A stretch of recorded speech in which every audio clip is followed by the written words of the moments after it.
Perfection IAS के इस digital platform पर आप सभी का बहुत बहुत स्वागत है। दोस्तों, मैं हूं अरविंद पांडे और आज हम लोग बिहार के बजट के संदर्भ में या बिहार के बजट से संबंधित हम लोग एमसीक्यू के आधार पर जो है आज का सेशन हम लोग कंप्लीट करने वाले हैं।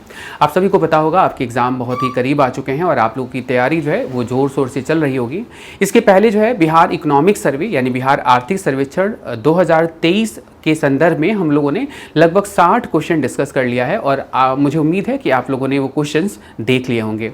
और आज हम लोग बिहार बजट को जो है एमसीक्यू के थ्रू कवर करने जा रहे हैं और ये जो इकोनॉमिक सर्वे और बिहार बजट का ये दोनों पार्ट है, दोनों सेगमेंट है, अगर ये आप कंप्लीट देख लेते हैं तो मुझे लगता है कि आप अपने एग्ज़ाम में एक अच्छा खासा जो है प्रश्न का भाग आप यहाँ से सॉल्व कर पाएंगे।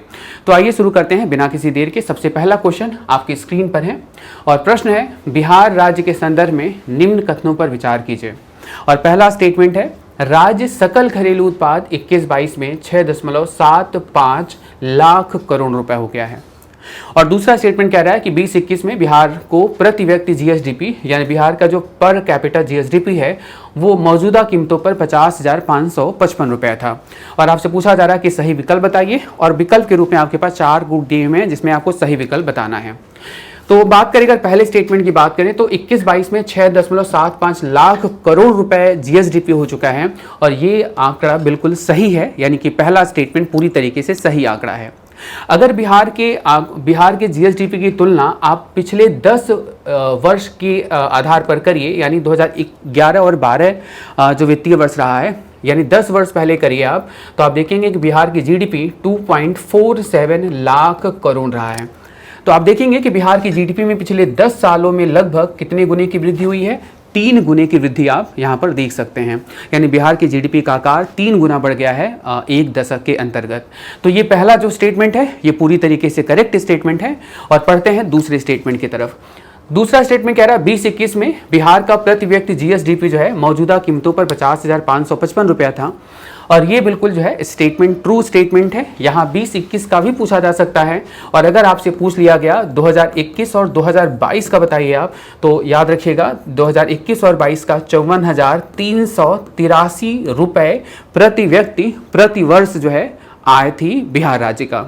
तो यहाँ पर ये 50,555 रुपये जो स्टेटमेंट है वो सही है। इसके अलावा 21 और 22 का भी आपको याद रखना है, 54,383 रुपये प्रति व्यक्ति प्रति वर्ष जो है आय रही है। तो ये दोनों स्टेटमेंट सही है और दोनों स्टेटमेंट सही पर आपको चूंकि सही विकल्प ही ढूंढना है तो सही विकल्प में हम लोग ढूंढ पा रहे हैं कि ऑप्शन नंबर सी जो है इसके अनुसार एक सही कूट है जो कह रहा है कि 1 और 2 दोनों स्टेटमेंट सही है। और इसी के साथ बढ़ते हैं अगले प्रश्न की तरफ। अगला प्रश्न आपकी स्क्रीन पर है और प्रश्न है अर्थव्यवस्था के आकार में बिहार राज्य कौन से स्थान पर है? यानी भारत में सभी राज्यों की तुलना में बिहार का जो स्थान है वो कौन सा स्थान है? तो बिहार का जो स्थान है वो है 14वां स्थान है। अगर हम बात करें तुलनात्मक रूप से बात करें तो 2018 और 19 में जो बिहार का स्थान था वो लगभग 16वां था, यानी कि 16th था। और अभी 2021 और 22 में जो स्थान है जो रिकवरी हुई है जिसकी वजह से अभी हमारा जो स्थान है वो क्या आ चुका है? 14th आ चुका है, यानी कि हम 14वें स्थान पर क्या करते हैं? एग्जिस्ट करते हैं। क्लियर बात? तो इस प्रश्न नंबर 2 का जो सही आंसर होगा वो आपका जो है ऑप्शन नंबर सी जो है इसका क्या होगा? करेक्ट आंसर होगा। और अगर आपसे पूछा जाए कि ये तो 14वें स्थान पर बिहार हो गया, पहले स्थान पर सबसे बड़ी अर्थव्यवस्था के साथ जो राज्य एग्जिस्ट करता है वो आपका क्या है? महाराष्ट्र है। तो पहला राज्य याद रखिएगा और बिहार का स्थान जो है वो 14वां स्थान है। 18-19 की तुलना के रूप में अगर हम बात करें तो 18-19 में बिहार राज्य का जो आकार था भारत के सभी राज्यों की तुलना में वो क्या था? 16 था। तो क्वेश्चन नंबर 2 का जो सही उत्तर निकला वो ऑप्शन नंबर सी। और इसी के साथ बढ़ते हैं अगले प्रश्न की तरफ। अगला प्रश्न है निम्न कथनों पर विचार कीजिए। वर्ष 2021-22 में बिहार राज्य का आर्थिक वृद्धि दर राष्ट्रीय वृद्धि दर की तुलना में कम है। और दूसरा स्टेटमेंट ये कह रहे हैं कि आईएमएफ के अनुसार 2021-22 में राष्ट्रीय वृद्धि दर 8.7% थी और आपको यहाँ पर सही विकल्प का चुनाव करना है। तो जो दूसरा स्टेटमेंट है ये दूसरा स्टेटमेंट बिल्कुल ट्रू स्टेटमेंट है। आईएमएफ यानी कि इंटरनेशनल मॉनेटरी फंड की बात करें तो इसके आंकड़ों के अनुसार 21-22 में जो राष्ट्रीय वृद्धि दर रही है वो 8.7% रही है और 21-22 में बिहार राज्य की जो आर्थिक समृद्धि रही है वो 10.98% रही है।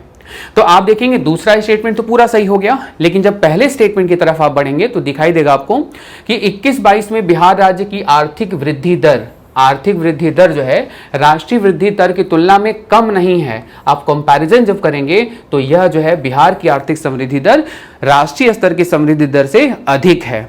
तो यहां पर ये जो स्टेटमेंट है ना, ये पूरी तरीके से गलत हो गया। यानी पहला स्टेटमेंट गलत है और दूसरा स्टेटमेंट सही है। इट मींस कि आपका जो ऑप्शन नंबर बी जो है आपका ऑप्शन है जो कह रहा है कि केवल दूसरा स्टेटमेंट सही है, वो बिल्कुल आंसर आपका करेक्ट आंसर है। यानी क्वेश्चन नंबर 3 का जो सही आंसर होगा वो आपका ऑप्शन नंबर बी होगा। क्लियर है यहां तक? आगे बढ़ा जाए अब तो बढ़ते हैं अगले प्रश्न की तरफ। अगला प्रश्न है, याद रखिएगा इस तरह से कंपैरिजन वाले जो प्रश्न होते हैं आपके एग्जाम में पूछे जाने की पूरी संभावना रहती है। वो सीधे तरीके से प्रश्न पूछेंगे तो ज़्यादा ठीक नहीं लगेगा कि आपसे ये पूछ लिया जाए कि जो है बिहार की 21-22 के अंतर्गत आर्थिक समृद्धि दर कितनी रही है, तो ये शायद ये बहुत ही हल्का प्रश्न हो जाएगा। और इस तरह के प्रश्न शायद आप यूं समझ लीजिए कि नहीं ही पूछे जाते हैं। जब भी पूछा गया है तो कंपैरिजन के आधार पर पूछा गया है, यानी 2 वर्षों का, 2 क्षेत्रों का, 2 राज्यों का, या राज्यों में बात करें तो बिहार की तुलना किसी राज्य के आधार पर की जाती है। और इस तरह के ही प्रश्न आपको जो है प्रीवियस ईयर क्वेश्चन में भी देखने को मिल जाएंगे। तो ये प्रश्न नंबर तीसरा रहा और तीसरे के साथ बढ़ते हैं हम लोग अगले प्रश्न की तरफ। और अगला प्रश्न आपके स्क्रीन पर है। पहला क्वेश्चन नंबर 4 है, बिहार राज्य का कुल कर प्राप्ति यानी जो टोटल टैक्स रिसिप्ट है के संदर्भ में निम्न कथनों पर आपको विचार करना है। और पहला स्टेटमेंट है इसमें, राज्य का कुल कर प्राप्ति 21-22 की 19-20 की तुलना में नकारात्मक रही है। तो ये जो स्टेटमेंट है ना, ये गलत है। आप जब भी 2 वर्ष में टैक्स की तुलना करेंगे या 19-20 और 21-22 में जब टैक्स की तुलना करेंगे तो सरकार की जो आय है वो वर्षानुक्रम में जैसे जैसे वर्ष आगे की तरफ बढ़ता है, सरकार की जो आय होती है, टैक्स से प्राप्त जो इनकम होती है, वह लगभग जो है वृद्धि के ही कगार में रहती है, यानी कि उसमें लगभग वृद्धि ही होता है। और यहाँ पर कह रहे हैं कि नकारात्मक रही है, तो ये पहला स्टेटमेंट तो एकदम ट्रू नहीं है, गलत स्टेटमेंट है। दूसरा स्टेटमेंट है, कुल कर प्राप्ति राज्य सकल घरेलू उत्पाद का 2021-22 में लगभग 18.7% रहा है। यानी कि जो टैक्स के द्वारा जो कुल रिसीट हुआ है या जो कुल प्राप्ति हुई है वो जीएसडीपी का 18.7% रहा है। और ये बिल्कुल ही ट्रू स्टेटमेंट है, यानी दूसरा स्टेटमेंट पूरा ट्रू है। और इसके अनुसार अगर सही विकल्प हम देखते हैं तो आपका ऑप्शन नंबर बी जो है इस क्वेश्चन का सही आंसर होगा। ऑप्शन नंबर बी यानी कि केवल दूसरा जो विकल्प है वो सही है, पहला विकल्प जो है वह सही नहीं है, यानी कि गलत है। और इसी के साथ बढ़ते हैं अगले प्रश्न की तरफ। अगला प्रश्न आपकी स्क्रीन पर है और प्रश्न है, बिहार राज्य में शिशु मृत्यु दर प्रति 1000 वर्ष 2020 में कितना रहा है? तो बिहार राज्य में जो शिशु मृत्यु दर है प्रति 1000 जीवित जन्मों पर जो मृत्यु दर है वो कितना है? 27 है, यानी कि 27 है। क्लियर बात? और अगर राष्ट्रीय स्तर की बात करें, हम राष्ट्रीय स्तर पर बात करें अगर हम, तो राष्ट्रीय स्तर पर प्रति 1000 जीवित जन्मों पर जो शिशु मृत्यु दर है वो कितनी है? 28 है, यानी कि 28 है। तो आप देखेंगे कि बिहार में 27 और राष्ट्रीय स्तर पर 28, यानी कि राष्ट्रीय स्तर की तुलना में बिहार में जो शिशु मृत्यु दर है वह क्या है? कम है। तो इस तरह के तुलनात्मक जो है जो एनालिटिकल जो आपके ऑप्शंस हैं वैसे ऑप्शन भी आपके एग्जाम में बन सकते हैं। तो फिलहाल इस प्रश्न के अनुसार जो आंसर है वो ऑप्शन नंबर बी है। और इसी आंसर के साथ हम लोग बढ़ते हैं अपने अगले प्रश्न की तरफ। अगला प्रश्न आपकी स्क्रीन पर है। प्रश्न है, बिहार राज्य के घाटे के संदर्भ में निम्न कथन पर आपको विचार करना है। और घाटे के संदर्भ में पहला स्टेटमेंट क्या दिया हुआ है? वर्ष 2021-22 में राजस्व घाटा 422 करोड़ रहा। और ये बिल्कुल स्टेटमेंट सही है, यानी 2021 और 22 में जो राजस्व घाटा जो रेवेन्यू डेफिसिट रहा है वो 422 करोड़ रहा है। दूसरा स्टेटमेंट कह रहे हैं कि राजस्व घाटा वित्त वर्ष 20-21 की तुलना में बढ़ा है। अब इस स्टेटमेंट पर हम तब विचार कर पाएंगे जब हमको पता हो कि 20-21 में जो राजस्व घाटा है वो कितना जो है प्रतिशत रहा है या राजस्व घाटा कितना रहा है। तो 20-21 की अगर हम लोग बात करें तो 11,000 325 करोड़ रहा है। यानी 20 और 21 में जो राजस्व घाटा रहा है वो 11,325 करोड़ रहा है, और आप 21-22 में देख सकते हैं कि मात्र कितना है, 422 करोड़ रहा है। तो आई थिंक ये 11,325 से ये जो आंकड़ा है वो कम हुआ है, ना कि बढ़ा है। और यहाँ पर आंसर में स्टेटमेंट में क्या कह रहे हैं, ये बढ़ा है। इसका मतलब ये जो दूसरा स्टेटमेंट है वो गलत है, क्योंकि 20-21 की तुलना में 21-22 में राजस्व घाटा बढ़ा है, ना कि घटा है। घटा है, ना कि बढ़ा है। तो ये दूसरा स्टेटमेंट गलत हो गया, पहला स्टेटमेंट सही है। इसका मतलब जो सही कूट होगा इनमें वो आपका ऑप्शन नंबर ए है, जो कहेगा कि केवल पहला जो स्टेटमेंट है वो स्टेटमेंट सही स्टेटमेंट है। आई थिंक सारी बातें क्लियर होती जा रही होंगी। अगर जो है कोई डाउट होगा तो कमेंट सेक्शन के माध्यम से आप अपनी बात पूछ सकते हैं। क्लियर है बात यहाँ तक? आगे बढ़ा जाए अब, और अभी बढ़ते हैं हम लोग अगले प्रश्न की तरफ। अगला प्रश्न आपके स्क्रीन पर है। निम्न पर विचार कीजिए। प्रश्न है 21-22 में कक्षा 1 से 8 तक बच्चों का जो नामांकन रहा है वो 2,14,00,000 रहा है, यानी कि 2.14 करोड़ रहा है। और ये इकोनॉमिक सर्वे के अनुसार अगर बात करें तो कक्षा 1 से 8 तक वास्तव में जो बच्चों का नामांकन रहा है वो 2,14,00,000 यानी 2.14 करोड़ ही रहा है। और ये स्टेटमेंट बिल्कुल जो है करेक्ट स्टेटमेंट है। अब हम बात करें, अगर लड़कों के नामांकन की बात करें, लड़कियों के नामांकन से कम रहा है, सही विकल्प का चयन करना है। इसका मतलब ये 2,14,00,000 यानी कि 2.14 करोड़ में आपको पता होना चाहिए कि लड़कों का नामांकन कितना रहा है और लड़कियों का नामांकन कितना रहा है। तो इसमें जो लड़कों का नामांकन रहा है वो 1.09 करोड़ रहा है, और जो लड़कियों का नामांकन रहा है 1.05 करोड़ रहा है। यानी कि लड़कों का नामांकन जो है क्या है, ज्यादा है लड़कियों के नामांकन के। क्लियर बात? और यहां पर स्टेटमेंट क्या कह रहा है कि लड़कों का नामांकन लड़कियों के नामांकन से कम है, कम नहीं है, ज्यादा है। ये जो है लड़कों का नामांकन है और ये जो है लड़कियों का नामांकन है। तो इसका मतलब ये जो स्टेटमेंट है वो दूसरा स्टेटमेंट क्या हो गया, गलत हो गया, रॉन्ग स्टेटमेंट हो गया। और पहला स्टेटमेंट जो है ट्रू स्टेटमेंट है, यानी कि सही स्टेटमेंट है। और इसके अनुसार जो ऑप्शन नंबर ए होगा वो पूरी तरीके से सही स्टेटमेंट होगा, जो कह रहा है कि ऑप्शन नंबर ए यानी कि ए जो स्टेटमेंट है वो आपका सही स्टेटमेंट है। दूसरा स्टेटमेंट गलत है, चूंकि यहाँ पर कम की बात कर रहे हैं और वास्तव में लड़कों का नामांकन लड़कियों से ज्यादा रहा है। इसी के साथ बढ़ते हैं अगले प्रश्न की तरफ। अगला प्रश्न आपकी स्क्रीन पर है, और स्क्रीन पर जो प्रश्न है वो है कि बिहार राजकोषीय उत्तरदायित्व एवं बजट प्रबंधन नियमावली, यानी कि बिहार जो FRBM एक्ट है उसके अनुसार बजट पास करने वाला, उसके आधार पर इस वर्ष का जो बजट है वो प्रस्तुत किया गया था। तो 2022 में जो निर्धारित लक्ष्य हैं उस लक्ष्य के अनुरूप बजट को प्रस्तुत किया गया है। तो वो कौन से ऐसे लक्ष्य हैं जिनको बिहार सरकार अपने बजट को बनाने में इस्तेमाल किया है? तो जो पहला स्टेटमेंट है वो पहला स्टेटमेंट है राजकोषीय घाटे को 3.0% की सीमा में लाना है।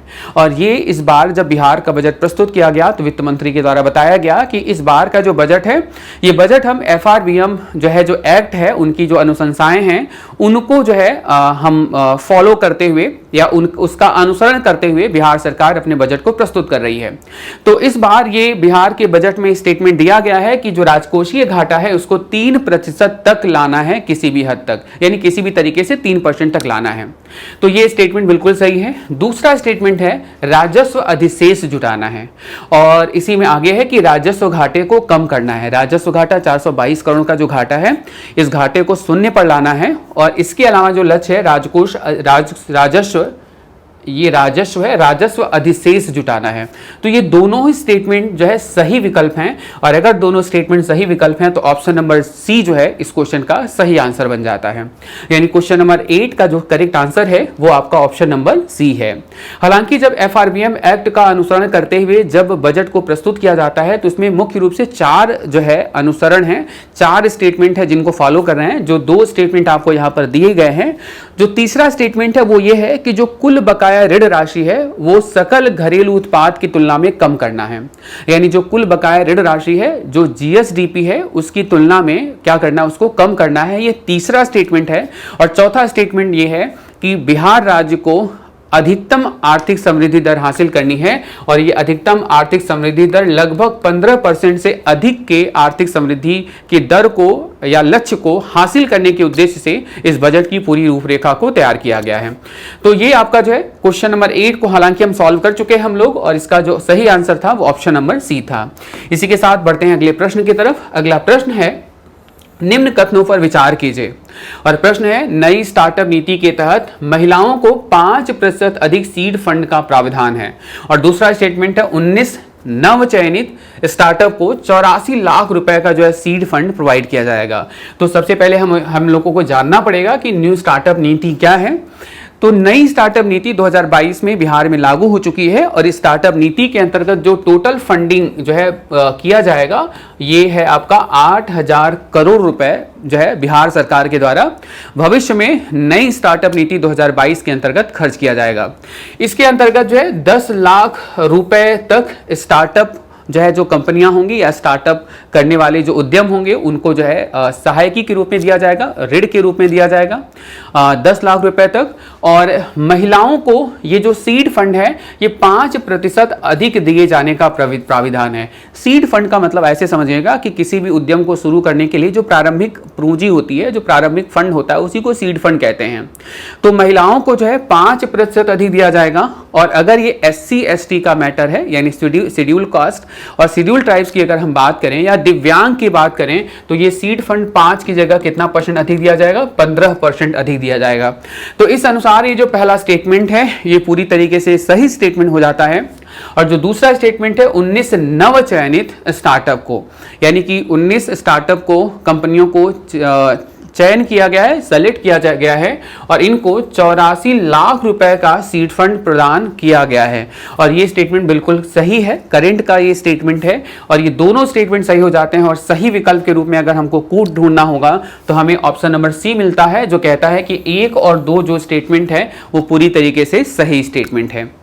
आई थिंक यहाँ तक सारी बातें आपको क्लियर हो रही होंगी। अगर जो है सारी बातें क्लियर हो रही हैं तो हम लोग इसी के साथ बढ़ते हैं अगले प्रश्न की तरफ। अगला प्रश्न आपकी स्क्रीन पर है, बिहार कौशल विकास मिशन के संदर्भ में निम्न कथन पर विचार कीजिए।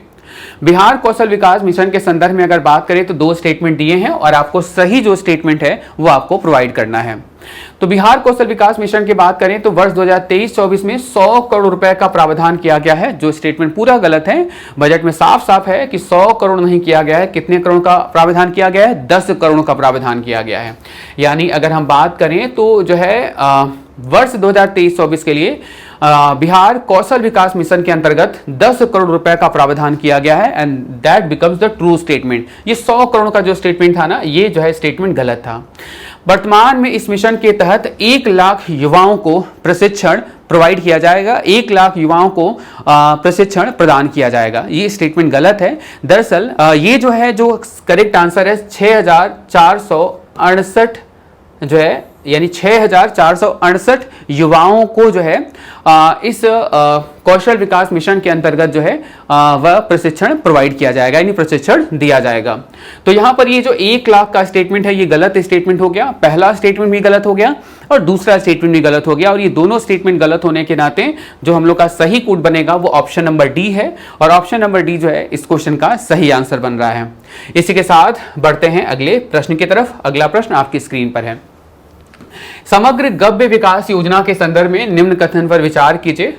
गव्य विकास योजना के अंतर्गत बात करें तो पहला स्टेटमेंट दिया हुआ है, वर्ष 2023-24 में 113.60 करोड़ रुपए का प्रावधान किया गया है और वहीं पर 10% महिला सहकारी दुग्ध समितियों का गठन जो है वह किए जाने की बात कही गई है।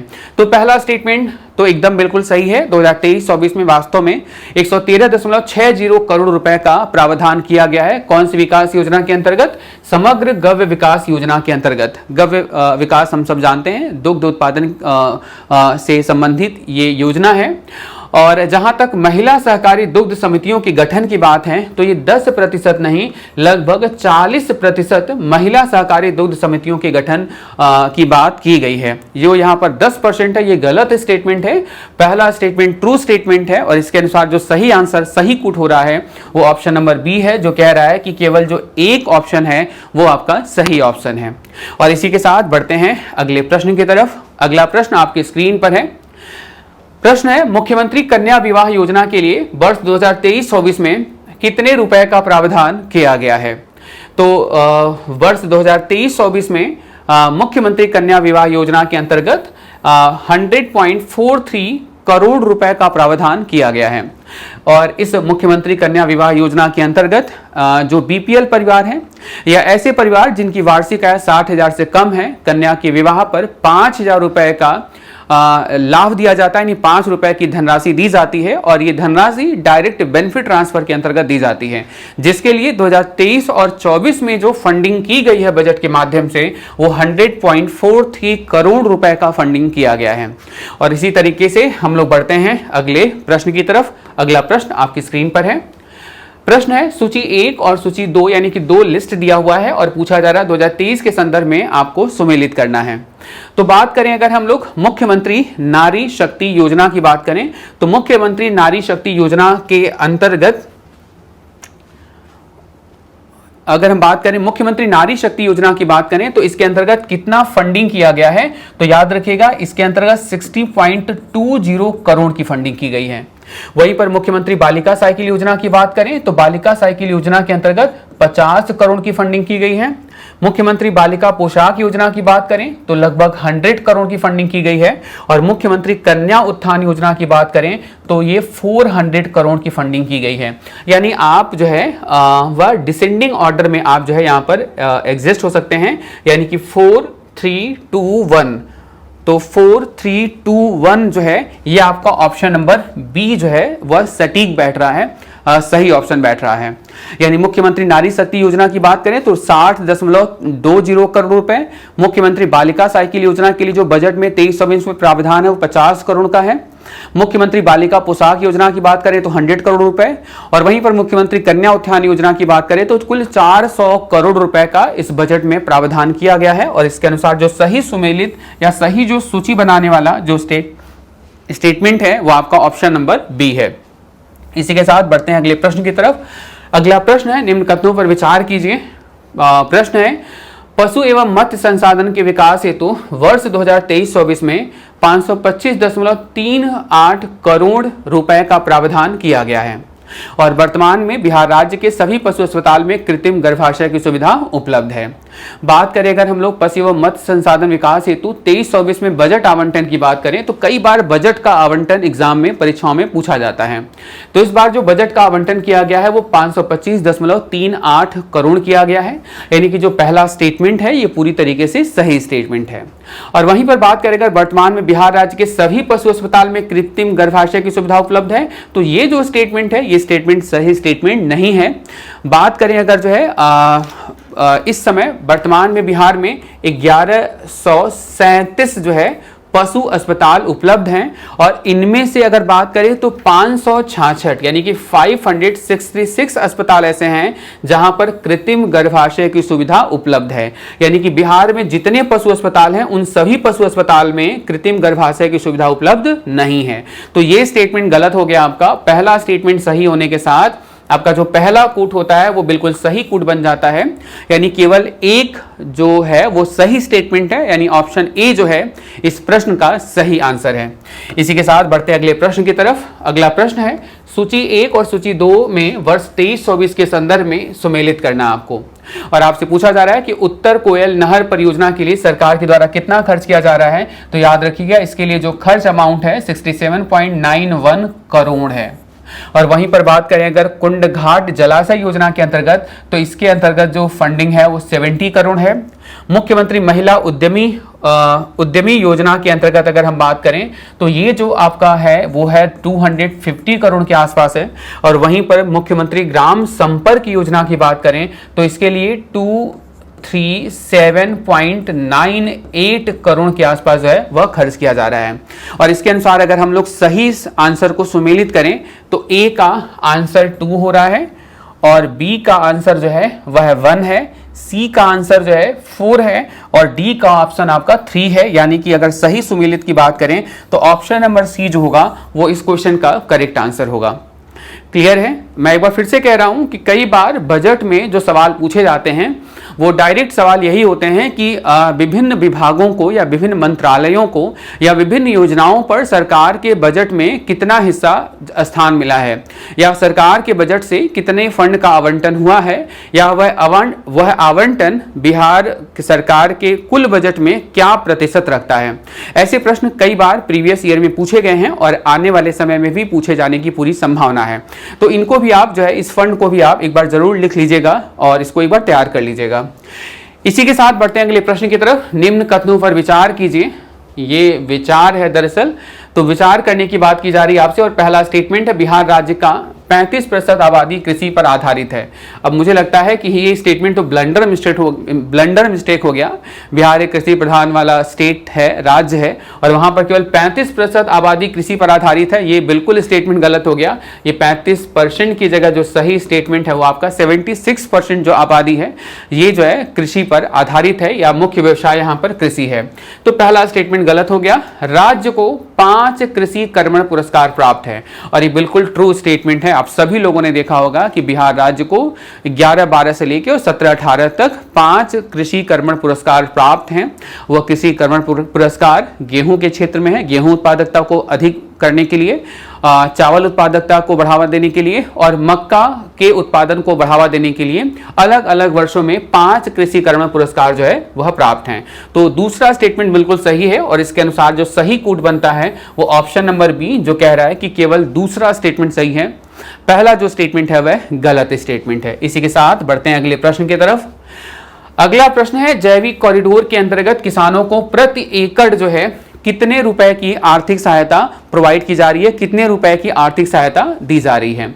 तो जैविक कॉरिडोर योजना के अंतर्गत किसानों को प्रति एकड़ 11,500 रुपए प्रोवाइड किया जा रहा है। जैविक कॉरिडोर योजना की बात हम करें तो हम लोगों ने इसके बारे में इकोनॉमिक सर्वे में भी डिस्कस किया था कि जैविक कॉरिडोर योजना के अंतर्गत गंगा नदी के दोनों तरफ लगभग 13 जिलों को सेलेक्ट किया गया है, जिन 13 जिलों में एक जैविक कॉरिडोर यानी जैविक पट्टी का निर्माण किया जा रहा है, जहां पर किसानों को स्किल ट्रेनिंग वगैरह भी दी जा रही है, और प्रति एकड़ किसानों को जो सहायकी के रूप में पैसे दिए जाएंगे वो 11,500 रुपए जो है वह प्रोवाइड किए जाएंगे। यानी क्वेश्चन नंबर 17 का जो सही आंसर बनता है वो ऑप्शन नंबर ए है। और इसी के साथ बढ़ते हैं अपने अगले प्रश्न की तरफ। अगला प्रश्न है, पशुओं में नस्ल सुधार कार्यक्रम के संदर्भ में निम्न कथनों पर विचार कीजिए। इस कार्यक्रम में राष्ट्रीय डेयरी विकास बोर्ड तकनीकी सहायता दे रहा है, और दूसरा है पूर्णिया में फ्रोजन सीमेन स्टेशन जो है स्थापित किया गया है। तो पशुओं में नस्ल सुधार कार्यक्रम के लिए जो है वास्तव में इस कार्यक्रम को जो राष्ट्रीय डेयरी विकास बोर्ड है वह तकनीकी रूप से सहायता दे रहा है। ये जो स्टेटमेंट है ये पूरी तरीके से सही स्टेटमेंट है। और अगर हम लोग बात करें पूर्णिया में फ्रोजन सीमेन स्टेशन स्थापित किया गया है, ये स्टेटमेंट भी सही है। फ्रोजन सीमेन स्टेशन के माध्यम से बिहार में लगभग 30 लाख पशुओं को कृत्रिम रूप से गर्भाधान की व्यवस्था अभी तक की जा चुकी है। तो पहला ऑप्शन और दूसरा दोनों ही स्टेटमेंट सही है, और ये दोनों स्टेटमेंट सही जिस कूट में आपको दिखाई दे रहा है वो ऑप्शन नंबर डी है। तो ऑप्शन नंबर डी इस प्रश्न का सही आंसर होगा। और बढ़ते हैं हम लोग अगले प्रश्न की तरफ। 19 प्रश्न रिपीटेड था, इसलिए हम लोग 20 प्रश्न पर आते हैं। आत्मनिर्भर बिहार की 7 निश्चय पार्ट 2 योजना में शामिल है। तो पहला स्टेटमेंट युवा शक्ति बिहार की प्रगति, ये तो शामिल होगा ही होगा। दूसरा है सशक्त महिला समर्थ महिला, ये स्टेटमेंट तीसरा स्टेटमेंट सही होगा। यहाँ स्त्री की जगह महिला है तो सशक्त महिला समर्थ महिला। तकनीकी कृषि में आत्मनिर्भरता, ये स्टेटमेंट नहीं है बिहार के 7 निश्चय पार्ट 2 में। तो पहला तीसरा सही है, और पहला तीसरा यानी कि ऑप्शन नंबर सी जो है इस क्वेश्चन का सही विकल्प है। आत्मनिर्भर बिहार के 7 निश्चय पार्ट 2 की बात करें तो 2 तो आपको दिख रहा है, युवा शक्ति बिहार की प्रगति, सशक्त महिला समर्थ महिला। और अगर अन्य की बात हम करेंगे तो युवा शक्ति बिहार की प्रगति है पहला, दूसरा है सशक्त महिला सक्षम महिला, हर खेत तक पानी, स्वच्छ गांव समृद्ध गांव, स्वच्छ शहर विकसित शहर, कनेक्टिविटी होगी आसान, और इसके अलावा 7वां जो भाग है वो सबके लिए स्वास्थ्य सुविधा। और ये जो है 7 निश्चय पार्ट 2 का जो है वह भाग है। क्लियर है बात यहाँ तक? तो आज के सेशन में फिलहाल हम लोग 20 क्वेश्चंस को ही डिस्कस कर रहे हैं और ये 40 क्वेश्चन की सीरीज है। तो अगला जो 20 पार्ट होगा वो हम दूसरे पार्ट में हम लोग जो है क्या करेंगे, डिस्कस करेंगे। तो आज के सेशन के लिए फिलहाल इतना ही। जरूर बताइएगा आपको ये वीडियो कैसी लगी। आप सभी लोगों का बहुत बहुत धन्यवाद। Thank you all of you. Thank you so much.